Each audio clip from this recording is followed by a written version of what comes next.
తిరుపతి లడ్డులో కల్తీ నెయ్యి కలిపారని ప్రాయచిత్త పూజలు, పరిహారాలు, దీక్షలు చేసిన సనాతన ధర్మ రక్షకులు, పూజ్యులు, హిందూ సంఘ సంస్కర్త, అన్అపాలజెటిక్ సనాతని గారు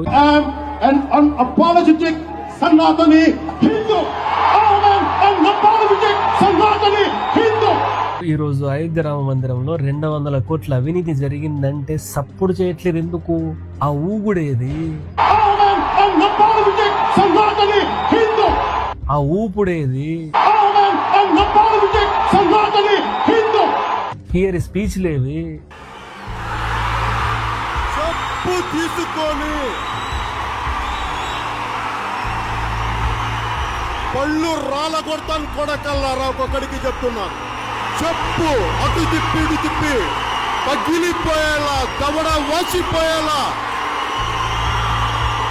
చెప్పు చెప్పు పెట్టి కొడతాను కొడకల్లారా, ఒక్కొక్కడికి. వార్నింగ్ లేవి.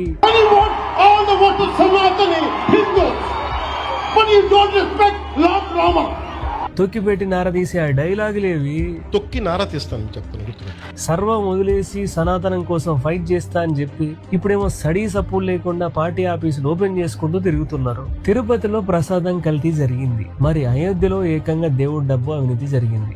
మరి ఇంకా ప్రాయచిత్త దీక్ష ఇప్పుడు స్టార్ట్ చేస్తారేంటి? పరిహారం చేయట్లేదేంటి? అయోధ్య గుడి మెట్లకు అడిగేది ఎప్పుడు? Any idea mister Pawan Kalyan?